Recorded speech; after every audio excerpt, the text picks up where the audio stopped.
السلام عليكم ورحمة الله. اليوم راح نحلو مع بعض تمرين الكهرباء باك 2017 شعبة التقنية الرياضي ورياضيات للدورة الاستثنائية.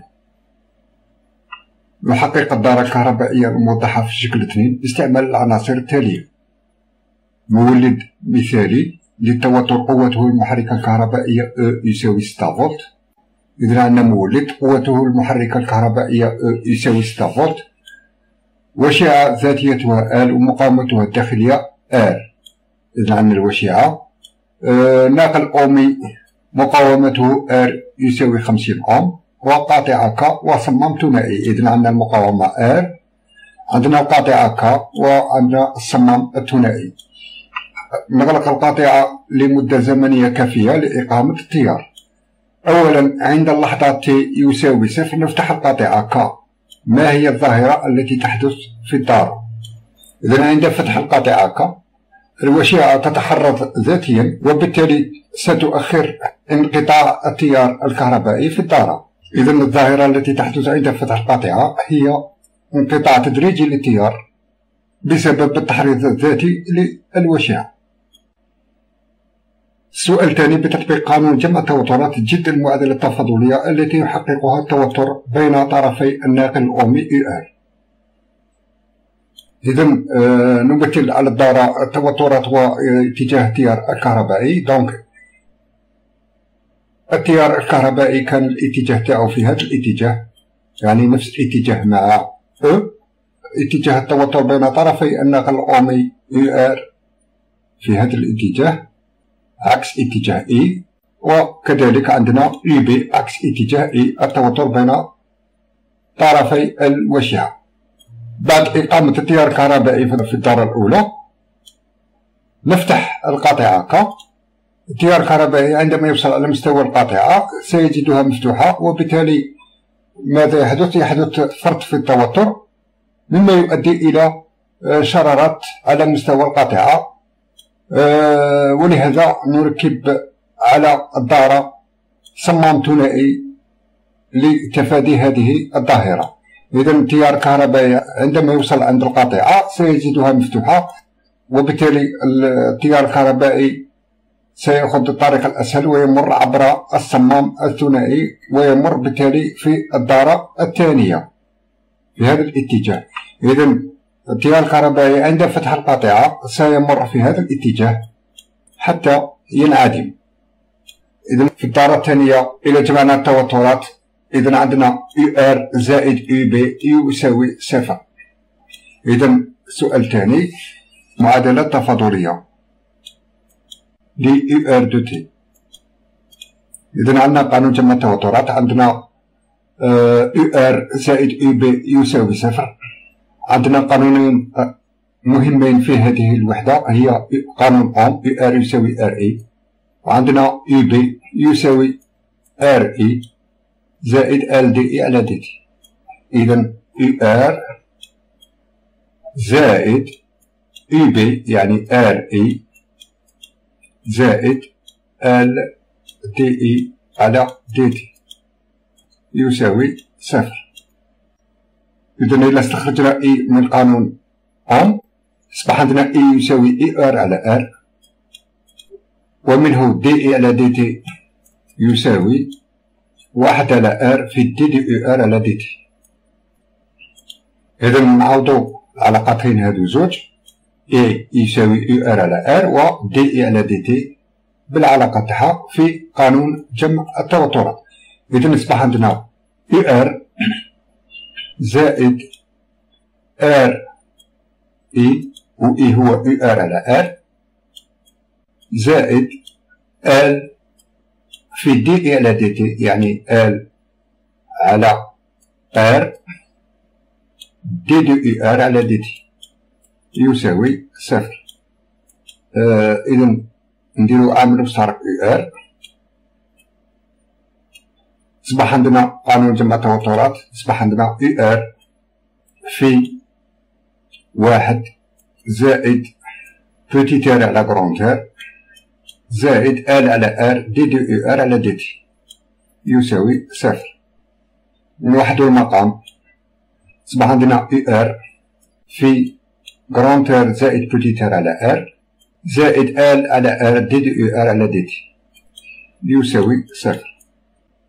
نحو ال على ار من العلاقة هذه نضرب كل المعادلة هذه في المقلوب بتاعها، يعني في ار على ال أصبحت تساوي إذا يو ار في جران تير زائد بوتي تير على ال زائد دي دي يو ار على دي تي يساوي صفر. وهذه هي المعادلة التفاضلية اللي طلبوها لنا. نمروا السؤال اللي من بعد. علما أن العبارة يو ار دو تي يساوي أ إكسبونسيال ناقص تي على ألفا، حيث أ لا يساوي صفر وألفا مقدارين ثابتين، حلا للمعادلة التفاضلية. حدد عبارة كل من أ وألفا بدلالة المقادير المميزة للدورة، ثم استنتج عبارة شدة التيار اللحظي إي دو تي. إذا تالي تم تحديد عبارة أ وألفا، علما أن حل المعادلة التفاضلية يو ار دو تي يساوي أ في إكسبونسيال ناقص تي على ألفا. إذا هذا حل للمعادلة التفاضلية السابقة اللي وجدناها، وهي جران تير زائد بوتي تير على ال في يو ار زائد دي دي يو ار على دي تي يساوي صفر. إذا في المعادلة التفاضلية عندنا دي دي يو ار على دي تي. إذا نشتقوا الحل يو ار دو تي بالنسبة للزمن، أصبح عندنا دي دي يو ار على دي تي يساوي أ في مشتقة الدالة الأسية، أصبح عندنا ناقص واحد على ألفا في إكسبونسيال ناقص تي على ألفا، أو ناقص أ على ألفا إكسبونسيال ناقص تي على ألفا. إذا نعوض في المعادلة التفاضلية يو ار و دي دي يو ار على دي تي بالعبارة تاعهم. إذا أصبح عندنا جران تير زائد بوتي تير على ال في أ إكسبونسيال ناقص تي على ألفا زائد دي دي يو ار على دي تي، يعني ناقص أ على ألفا إكسبونسيال ناقص تي على ألفا يساوي صفر. إذا عندنا أ إكسبونسيال ناقص تي على ألفا وعندنا أ إكسبونسيال ناقص تي على ألفا في العبارة هذه. إذا عندنا نديرو أ إكسبونسيال ناقص تي على ألفا عامل مشترك، يبقى لنا جران تير زائد بوتي تير على ال ناقص واحد على ألفا نغلق القوس يساوي صفر. إذا بما أن الدالة الأسية لا تساوي صفر، إذا الجزء اللي راح يساوي صفر هو هذا جزء يساوي صفر. إذا أصبح عندنا جران تير زائد بوتي تير على ال ناقص واحد على ألفا يساوي صفر، ومنه جران تير زائد بوتي تير على ال يساوي واحد على ألفا، ومنه ألفا يساوي ال على جران تير زائد بوتي تير.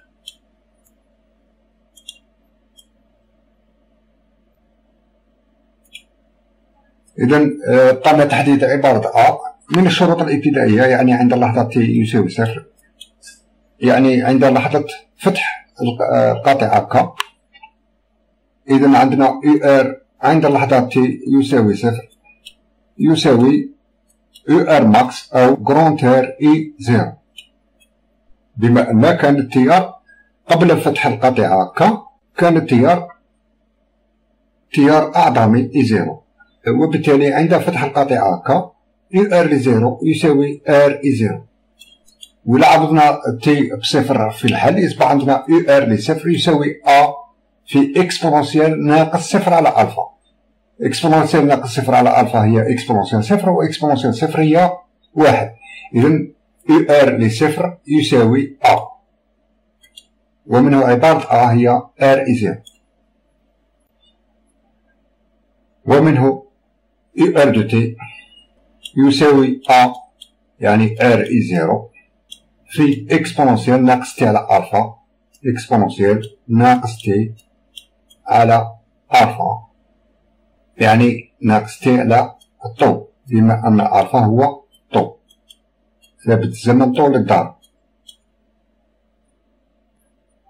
هذا بالنسبة ل يو ار دو تي. طلبوا منا العبارة اللحظية لإي دو تي. دونك عبارة إي دو تي، إذا لإيجاد عبارة إي دو تي نستعملو قانون أوم. يو ار دو تي يساوي ار في إي دو تي، ومنه إي دو تي يساوي يو ار دو تي على ار يساوي يو ار دو تي هي ار اي زيرو اكسبونسيال ناقص تي على طو على جراند ار، وبالتالي اي دو تي العبارة اللحظية لشتت التيار اي دو تي يساوي اي زيرو اكسبونسيال ناقص تي على طو.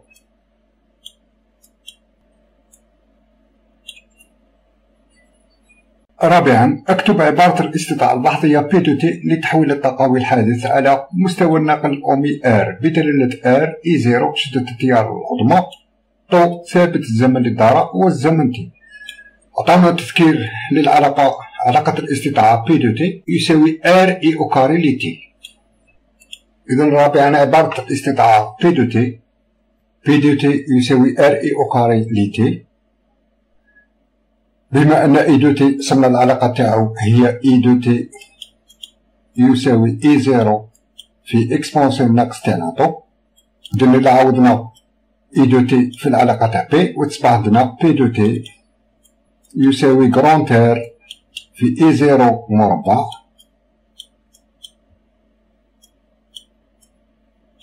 في اكسبونسيال ناقص تي على طو مربع، ويساوي ار اي زيرو او كاري في اكسبونسيال ناقص تي على طو مربع تساوي اكسبونسيال ناقص 2 تي على طو، من بين خصائص الدالة الأسية. السؤال الخامس: سمحت المتابعة الزمنية لتطور الاستطاعة اللحظية بي دو تي لتحويل الطاقوي الحادث على مستوى الناقل الأومي ار بواسطة لاقط الوات متر برسم المنحنى الممثل في الشكل 3. إذن المتابعة الزمنية لتطور الاستطاعة بي دو تي سمح بالحصول على المنحنى التالي الممثل في الشكل 3. السؤال ألف: برهن أن المماس للمنحنى البياني عند اللحظة تي يساوي 0 يقطع المحور الأزمنة في النقطة ذات الفاصلة تي فتحة يساوي طو على 2، ثم استنتج قيمة ثابت الزمن طو. لازمنا نبينو أن المماس للمنحنى عند اللحظة تي يساوي 0 يقطع محور الأزمنة يعني محور الزمن عند اللحظة تي بريم يساوي طو على 2. هذا هو المطلوب. إذا السؤال 5 ألف: اثبت أن تي بريم يساوي طو على 2. إذا لدينا المثلث القائم هذا، عندنا الزاوية ألفا، إذا الميل هو أ يساوي طونجونت ألفا يساوي المقابل على المجاور. المقابل يمثل تغيرات الاستطاعة بي، إذا عندنا دلتا بي على المجاور. المجاور يمثل تغيرات الزمن يعني دلتا تي، إذا طونجونت ألفا يساوي دلتا بي على دلتا تي. من بعد واش نديرو؟ ناخدو نقطتين موجودتين على المماس، إذا مثلا ناخد هذه النقطة وناخدو هذه النقطة. النقطة الأولى ترتيبتها هي بي ماكس يعني أقصى قيمة للاستطاعة، فاصلتها هي 0. والنقطة الثانية ترتيبتها هي 0 وفاصلتها هي 5 ميلي سكوند. إذا دلتا بي، إذا عندنا النقطة الأولى ترتيبتها بي ماكس فاصلتها هي 0 ناقص النقطة الثانية ترتيبتها هي 0 وفاصلتها هي تي بريم. إذا ناقص تي بريم. إذا أ يساوي طونجونت ألفا يساوي ناقص بي ماكس على تي بريم.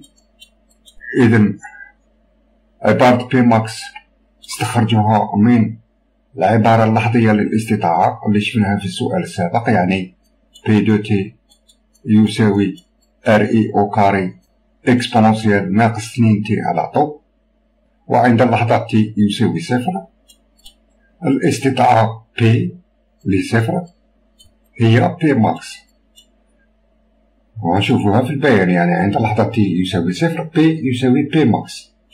إذا تساوي بي ماكس. إلا عوضنا تي بصفر في هذه العلاقة أصبح عندنا ار اي زيرو او كاري اكسبونونسيال صفر تعطينا اكسبونونسيال صفر تعطينا واحد. إذا بي ماكس يساوي ار اي زيرو او كاري. هذه عبارة بي ماكس. إذا أصبح عندنا أي للمماس. إذا أ يساوي طونجونت ألفا يساوي ناقص ار اي زيرو او كاري على تي بريم. هذه عبارة نظرية لميل المماس، والعبارة الرياضية لميل المماس نستخرجها من عبارة بي دو تي.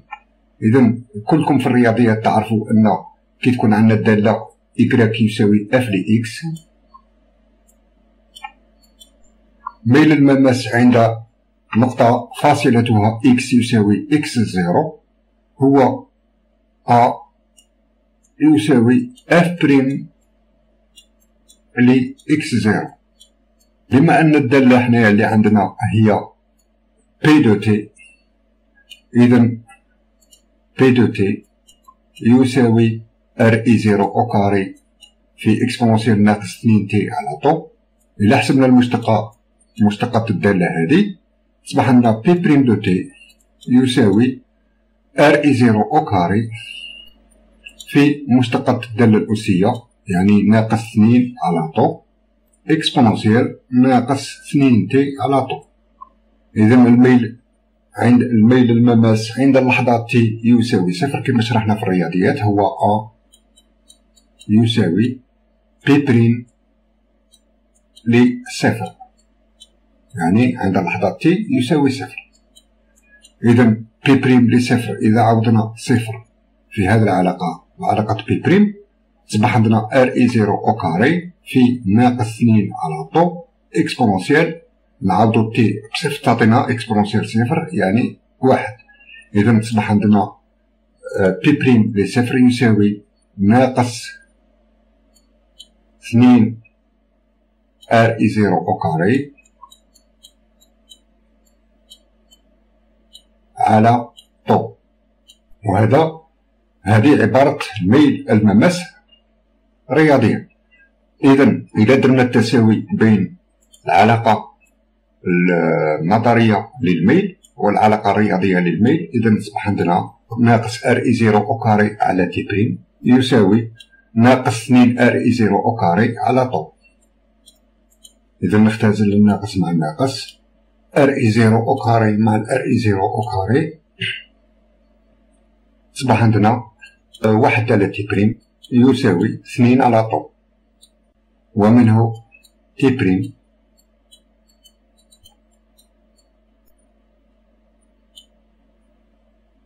إذا طو يساوي 2 تي بريم.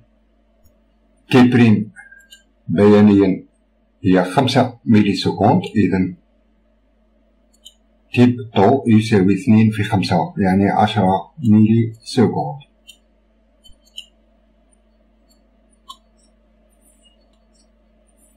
السؤال باء، اعتمادا على بيان الشكل 3 أحسب الشدة العظمى لتيار النار في الدار. إذا اعتمادا على بيان الشكل 3 عندنا عند اللحظة تي يساوي صفر عندنا كما شفناها سابقا عندنا بي ماكس الاستطاعة العظمى، حيث بي ماكس يساوي ار اي زيرو مربع كما شفناها في السؤال 5000. إذا باء حساب إي زيرو من علاقة بي ماكس. إذا عندنا بي ماكس يساوي ار إي زيرو مربع، ومنه إي زيرو يساوي جذر بي ماكس على ار. تطبيق عددي. إذا عندنا بي ماكس من البيان يساوي 50 في 10 قوة ناقص 2 واط، و ار عطاهولنا كذلك في الموضوع ار يساوي 50 أوم. إذا إي زيرو يساوي جذر بي ماكس يعني 50 10 ناقص 2 واط على ار 50 أوم، والنتيجة 0.1 أمبير.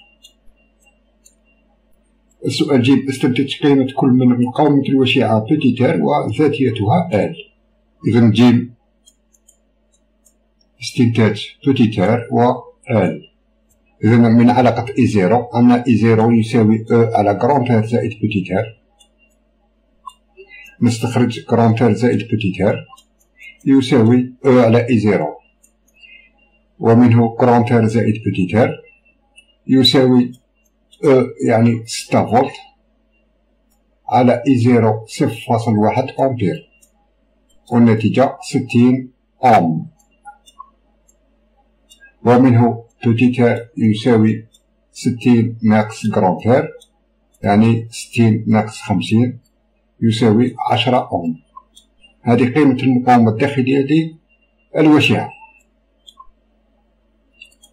حساب ال. إذا ال نستعملو علاقة ثابت الزمن طو. إذا عندنا طو يساوي ال على كرونتير زائد بوتيتار، ومنه ال يساوي طو في كرونتير زائد بوتيتار يساوي طو 10 ملي سكوند، وجدناها في سؤال سابق، في 10 ناقص 3 سكوند في ار 50 زائد 10، والنتيجة ال يساوي 0.6 أونري. السؤال السادس والأخير. أثبت أن زمن تناقص الاستطاعة العظمية المصروفة في الناقل الأومي ار إلى النصف هو تي ان دومي يساوي طو الان 2 على 2، ثم أوجد قيمته. السؤال السادس. إثبات أن تي ان دومي يساوي طو الان 2 على 2. إذا من العبارة اللحظية للطاقة عندنا بي دو تي اللي سمناها سابقا، يعني بي دو تي يساوي ار اي زيرو او كاري اكسبوننسيال ناقص 2 تي على طو. عند اللحظة تي ان دومي لدينا بي دي تي ان دومي يساوي بي ماكس على 2، وبما أن بي ماكس هي ار اي زيرو او كاري إذا أصبح عندنا يعني ار اي زيرو او كاري على 2، ومنه عند اللحظة تي يساوي تي ان دومي الاستطاعة تصبح ار اي زيرو او كاري على 2 ويساوي ار اي زيرو او كاري اكسبوننسيال ناقص 2 تي ان دومي على طو. نعوضو تي في تي ان دومي. إذا ار اي زيرو او كاري اكسبوننسيال ناقص 2 تي ان دومي على طو. إذا ار اي زيرو او كاري مع الار اي زيرو او كاري نختزلهم، تصبح عندنا العلاقة هذه 1 على 2 يساوي اكسبوننسيال ناقص 2 تي ان دومي على طو. ندخلو الآلان على المعادلة هذه. إذا تصبح عندنا آلان 1 على 2 يعني ناقص آلان 2 يساوي الآلان للإكسبوننسيال، الآلان نحي الإكسبوننسيال من الخاصية الدالة اللوغاريتمية. إذا تصبح عندنا ناقص 2 تي ان دومي على طو. إذا تي ان دومي يساوي طو في آلان 2 على 2، وبالتالي ثبتنا العلاقة المطلوبة. تطبيق عددي. إذا تي ان دومي يساوي طو 10 ملي سكوند آلان 2 على 2. تي ان دومي يساوي 3.46 ملي سكوند. إذا زمن تناقص الاستطاعة العظمى إلى النصف هو 3.46 ملي سكوند. أعزائي الطلبة، أتمنى لكم كل النجاح والتوفيق في شهادة امتحان البكالوريا، والسلام عليكم ورحمة الله تعالى وبركاته.